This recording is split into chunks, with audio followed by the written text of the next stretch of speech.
Cavalcade of America, presented by DuPont.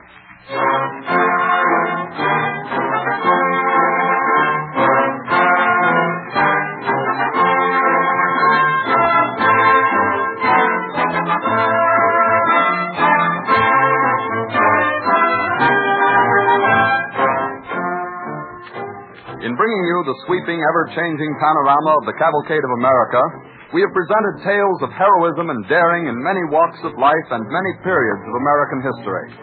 This evening we bring you a story of songs of the sea and of the men who sang them in the golden age of sail. Palatial liners and fast cargo ships have replaced the Yankee clippers. But even today, men who go down to the sea in modern ships treasure the traditions of the old sailing days. And so it is, too, in science. The traditions of many years of careful, painstaking research and study lie behind the work of the modern research chemist. It is these traditions which have inspired the DuPont pledge, better things for better living through chemistry.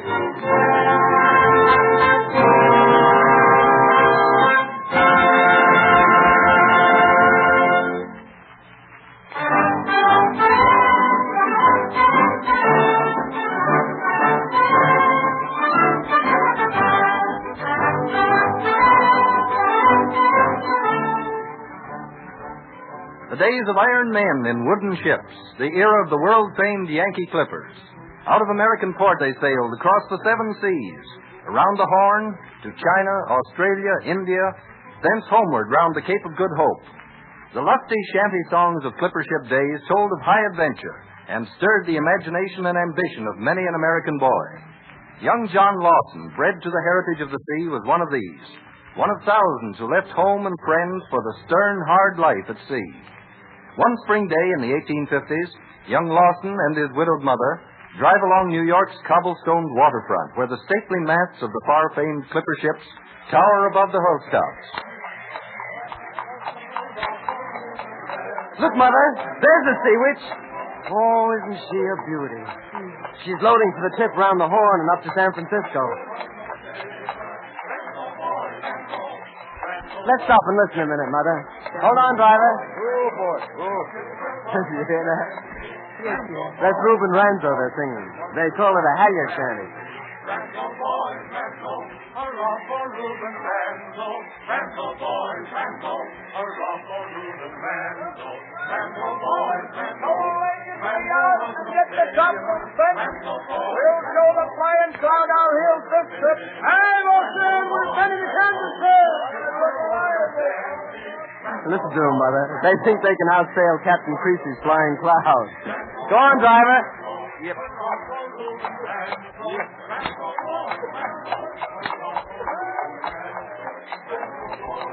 John, are you sure you want to make this trip with Captain Creasy? You'll be gone so long. Oh, we'll be back in no time, Mother. Only 2 years. 2 years. Oh, John, those were the very words your father used when he left on his last voyage round the Horn. I'm sorry, Mother. If you don't want me to go, I'll stay. I'll not make the trip. No, John. You're 17 now. You must start living your own life. You must choose your own career. And if your heart's set on following in your father's footsteps, then you must go. Mother. I can think of no better beginning for you, John, than to be sailing as an apprentice on the Flying Cloud. Captain Creasy's one of your father's oldest friends. He's firm, but he's just. He's the finest captain in the world. Oh, I'm lucky to get on his ship. There she is, Mother. The Flying Cloud. Yes, sir. Just think. In a few hours, I'll be way up there on a royal yardarm, setting sail. We'll be on our way to all those strange and wonderful places Father used to tell about. Oh, boy. Well, here we are. There's Captain Creasy, John. Well, come aboard, Mother, just for a minute. Very well, dear. And mind the step. Thank you. Here, they're already battening down the hatches, while we'll be underway on the flood tide. Look lively, lads. Mr. Endicott. Aye, Captain. She thinks a minute off to the Sea Witch. Aye, the Sea Witch thinks she'll leave us stewing in her juice. Small chance of that, sir. All right, me hearties. Shake the dust of all the yoke off your feet and get aloft. There'll be an extra noggin for every man if we hold down upon the witch. Look lively. Clear the topsail bunch. towboat alongside, Captain. Take care, Mr. Endicott. Aye, sir. Our visitor's coming aboard. Let the towboat stand by, and we'll give him a line. Well, welcome to the Flying Cloud, Mrs. Lawson. Thank you, Captain Creasy. Good day, Captain Creasy. Well, here I am and ready for duty, sir. Mother's given her consent. Good lad. Yeah, you've grown to quite a figure of a man since I saw you last. Yeah, if you have half the salt of your father, you'll make a fine seaman, my boy. I hope I will, sir. Well, we'll know that for sure before this voyage is done, lad. I'll be easier in my mind knowing that he's with you, Captain Creasy. Well, he'll have to make his way with the crew. I play no favorites on my ship. But I'll keep a weather eye out for him, Mr. Lawson. Thank Oh, you. don't worry, Mother. I'll be back before you know it. Aye, with lucky and steady winds, we'll drop anchor here again before 2 years have passed. The witch is letting go our mooring line, Captain. Yes, right, Captain. The witch is getting underway, sir.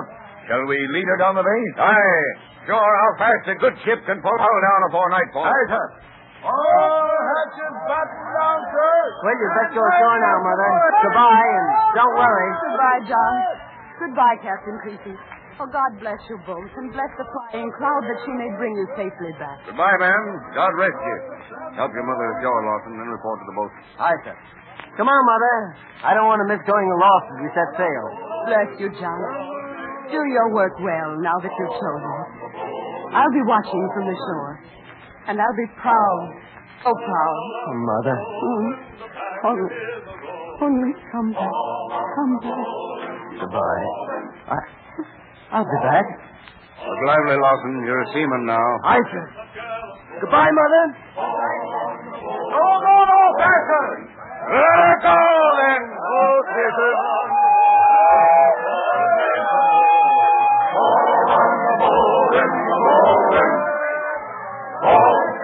Along the bowling, the packet is a rolling. All on the bowling, the bowling.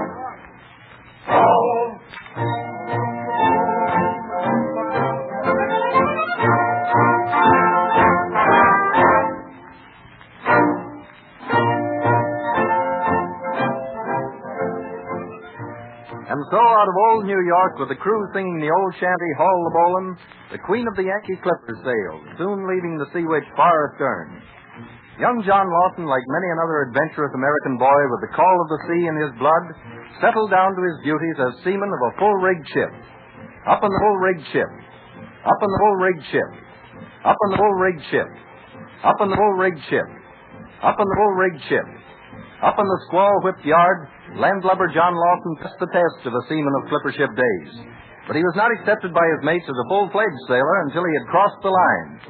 As the Flying Cloud neared the equator, Lawson is called upon to undergo the traditional ceremony of King Neptune's court, which changes a young landlubber into an old salt. Hey! Where's old King Nep? He's out over the bow putting on them rope whiskers ahead. Here he comes. Throw me down if old Nate the carpenter don't look like he's come up out of the seashore enough. Avast, you lovers, avast. You're in the presence of King Neptune. And if you don't stow your cab, I'll fork you into Davy Jones' locker. Where's the landlubber the Flying Cloud polluted with his boys? Lawson. John Lawson. Bring out Lawson, Bolton. Aye. Come on, Lawson. Get forward to the throne of Neptune. But which way, sir?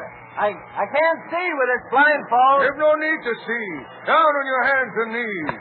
Oh, you're Lawson alive. Enough.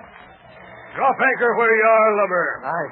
Let the candidate be washed of all the dirt of the land he's dared bring into my domain. Are you ready, Barber? Aye, Neptune. The scrub brush and deck soap is ready. Wash him down. Rub him till it shines. Aye, Neptune. Enough. Now let him be tossed in the tank, and he'll be fit company for true sons of the sea. Aye. Grab him. In the tank with him. Hey, lads. Fish him out, and bring him before my throne, that I may bestow upon him the rights and honors of the sea. Aye, lend a hand, lads. Fight away. Take off the blindfold, for he's now one of you. And now hear me, Neptune's court. We, Neptune, monarch of the sea, all oceans and navigable waters, have this day held court aboard the Flying Cloud, and do now admit into our realm John Lawson, and finding him upon examination to be a worthy and suitable candidate, we have therefore duly initiated him with all the ancient rites and ceremonies into the grand order of the Sons of Neptune, and hereby bestow upon him the rights and privileges of passing freely and without let or hindrance through our dominions and partings from the northern to the southern hemisphere. Thank you. And now, to prove you're a true son of Neptune, let's see what you've learned in the forecastle in the way of singing. I command you to lead off in Blow the Man Down High and Blow him High. I'll sing you a song, a good song of the sea. To my high, blow the man down. And trust that you'll join in the chorus with me. Give me some time to blow the man down. There was an old skipper, I don't know his name. To my high, blow the man down. Although he once played a remarkable game. Give me some time to blow the man down. For a ship may be found in the tropical seas. To my high, blow the man down. And he whistled all day, but in vain for a breeze. Give me some time to blow the man down. I'll sing you a song, a good song of the sea. To my high, blow the man down. And trust that you'll join in the chorus with me. Give me some time to blow the man down.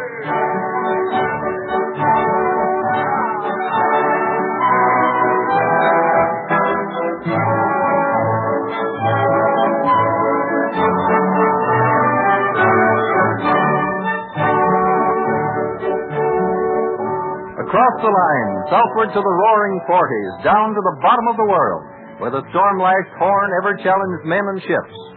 With the dreaded Cape Horn behind them and the vast Pacific before them, the crews of the clipper ships spent long tropical days in the routine duties of the ship.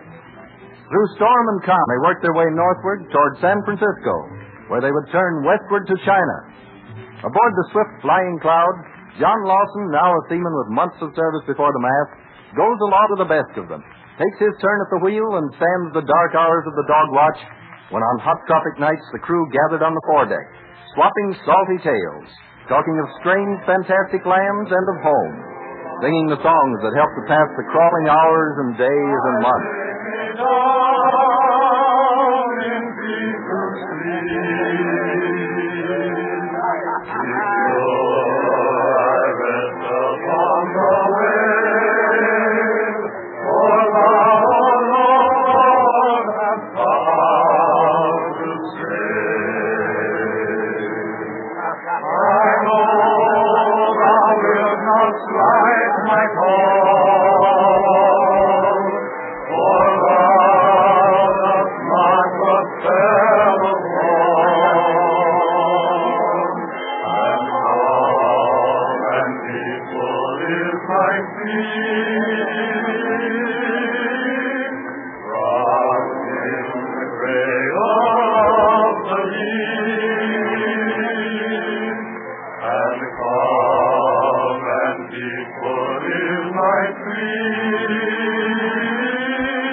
Lawson, my lad, this old air's giving you a good voice for a fast and jolly song, and the lungs to see it through.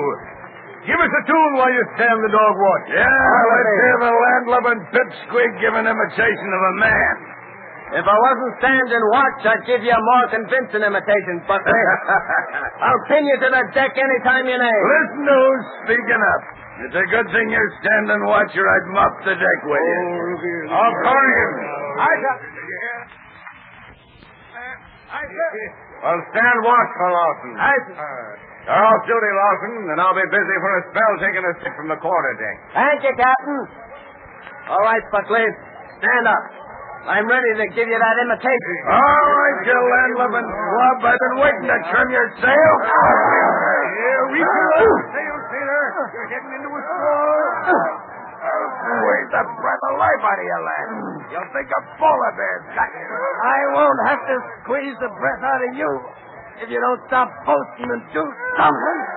Heave him, lad, heave him. Buckley's through and help there. Buckley, watch him. The lad's like a cat.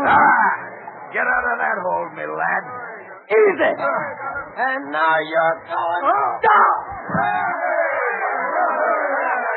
Well, he bested you fair and square, Buckley. Get on your pins and shake hands with a real man, Buckley. I was downed, and I'm not ashamed to admit it.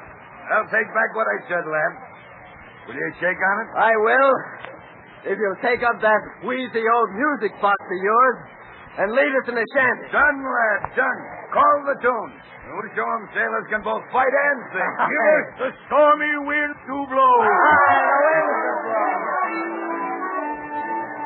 For the raging sea do roar, and the stormy winds do blow. And we jolly sailor boys are sitting up aloft, and the landlubbers lying down below, below, below, and the landlubbers lying down below. One Friday morn a ship set sail and sailed afar from land. Her crew did espy a fair pretty maid with a comb and a glass in her hand, with a comb and a glass in her hand. For the raging sea do roar, and the stormy winds do blow. And we jolly sailor boys are sitting up aloft, and the landlubbers lying down below, below, below, and the landlubbers lying down below.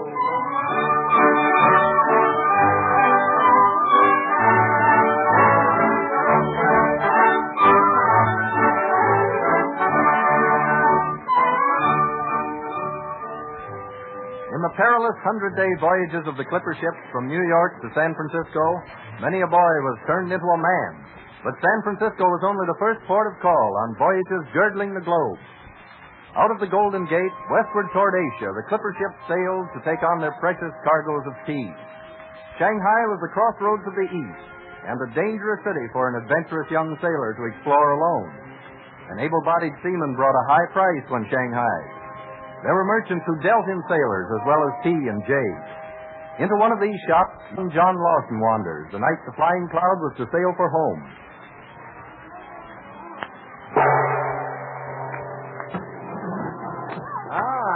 Welcome, American sailor. Welcome to poor shop of Lee Fool. Thanks, but what's the idea of having your man close the door to the street? The sun has gone. The time has come to trade no more. But I will savvy. Perhaps you will honor my shop by taking tea with me. It is the custom. Oh, thanks just the same, but I'm in a hurry. I want a piece of jade to take home to my mother. My ship sails on the next tide. No, American sailor. The ship you sail on does not leave till the sun comes. The gift to honorable mother must wait. Hey, look here, you old devil. What are you up to? Either you sell me a piece of jade here and now, or I'll go somewhere else. No. American sailor does not leave shop of Lee Fool until he has tasted of his tea of Lee Fool. Oh, is that so? Well, I'd like to see you stop me. Oh, so that's it. I've heard about your kind. Now I know your real business. Shanghai and sailors, not selling jade. What men will buy, the wise matter says. Well, I'm one piece of merchandise you won't sell. Listen. Oh, make for the Flying Cloud! Clear the deck for action! That's you, Lawson? Aye! Stand by a minute! What's the trouble? All right, Lee Fool. It's your move. You open that door till my friends have to break it down and wreck your place. What's up? Lee Fool knows well when they wield a fortune trying against him. Hold on, now. There. The door is open. Come on in, lads. A man and sailor come to buy jade. Look. Here, very fine jade for Annabelle Muller. Oh, no, thank you, Lee Fu. We'll buy our jade somewhere else. Come on, let's get back to the ship. We thought you were in trouble this time. I was. What's up, Lawson? Captain sent me ashore to look for you. Thought you might have been Shanghai. I thought so, too, until I heard your shanty. Well, I'll be blowed. Come on, lads. Let's go back and teach that old heathen a lesson. Forget it. Forget it. I got a better idea. Let's finish that shanty that saved my life. Our anchor we'll weigh and our sails we will set. Goodbye, fare ye well, goodbye, fare ye well. The friends we are leaving, we leave with regret. Hurrah, my boys, we're homeward bound. We're homeward bound, oh joyful sound. Goodbye, fare ye well, goodbye, fare ye well. Come rally the captain and run quick around. Hurrah, my boys, we're homeward bound. We're homeward bound, you've heard us say. Goodbye, fare ye well, goodbye, fare ye well. Go down and get all and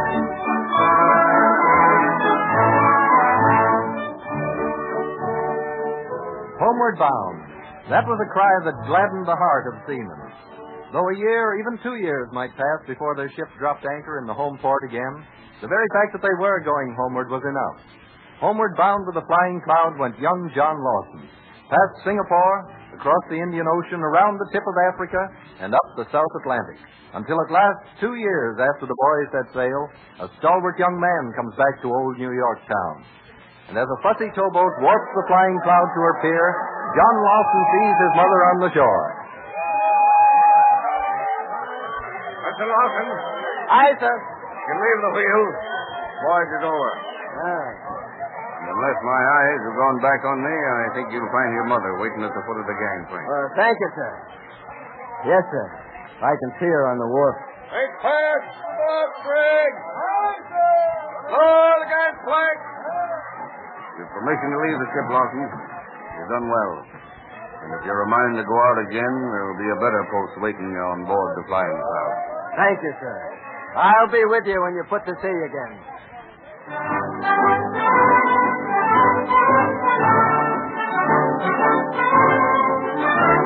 a life on the ocean wave, a home on the rolling deep, where the scattered waters brave and the winds their rebel keep. Like an eagle caged at high on its all-unchanging shore, oh, give me the flashing brine, the sailor's endless roar. A life on the ocean wave, a home on the rolling deep, where the scattered waters brave and the winds their rebel keep. A life on the ocean wave, a home on the rolling deep, where the scattered waters brave and the winds their rebel keep. In honor of the American seamen and American ships that carry on the proud heritage of the Clipper days, Don Voorhees and his Cavalcade Orchestra play the stirring modern song of the sea, Anchors Away.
days of sail and the clipper ships are but a glorious memory.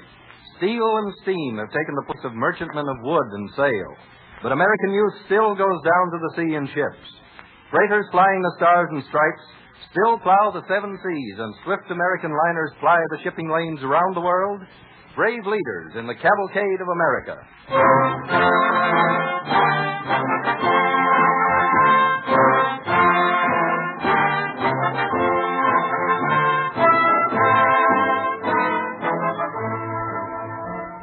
To some people, the term chemistry conjures up mental pictures of vats full of fuming liquids and laboratories filled with weird apparatus where pale-faced scientists pull new products out of a test tube like rabbits out of a hat. The chemical industry does produce great quantities of so-called heavy chemicals, and these are used by more than 100 important industries. But it also produces a variety of finished articles, products that you use every day: paint, toilet articles, radiator antifreezes, automobile waxes and polishes, cleaning fluid, and scores of others. And working hand in hand, the factory and the research laboratory combine to reduce the cost of chemical products so that more people may enjoy them. Let's take an example of how the chemical industry, aided by research, serves you and your family. Everyone is familiar with the transparent cellulose film which DuPont manufactures and sells under the trademark cellophane. The modern housewife knows how this sparkling material protects the packaged foods her family uses every day. She also prefers sheets and undergarments and similar personal things she buys in the stores wrapped in cellophane, for it protects such articles so well they do not need to be washed before using.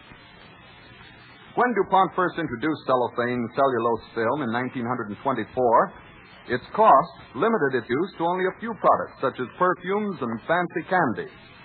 But as the use of cellophane spread throughout many industries, DuPont steadily reduced prices. In fact, prices have been lowered 18 times in 12 years. The American public has benefited materially from these savings, because each year more and more manufacturers have been able to send their products into our homes fresh and clean in cellophane. Today, the wide use of cellophane throughout the country is a tribute to this price reduction record, which is outstanding in American business. This is but one example, which shows how the chemical industry, coupled with scientific research, reduces cost and improves quality, thus providing, as DuPont expresses it, better things for better living through chemistry.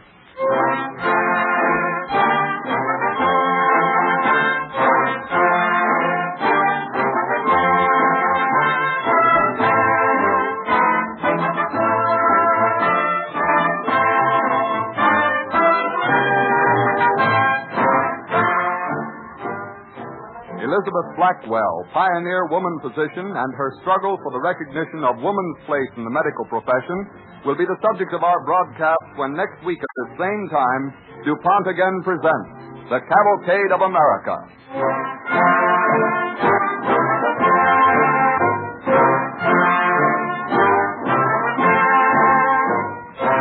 This is the Columbia Broadcasting System.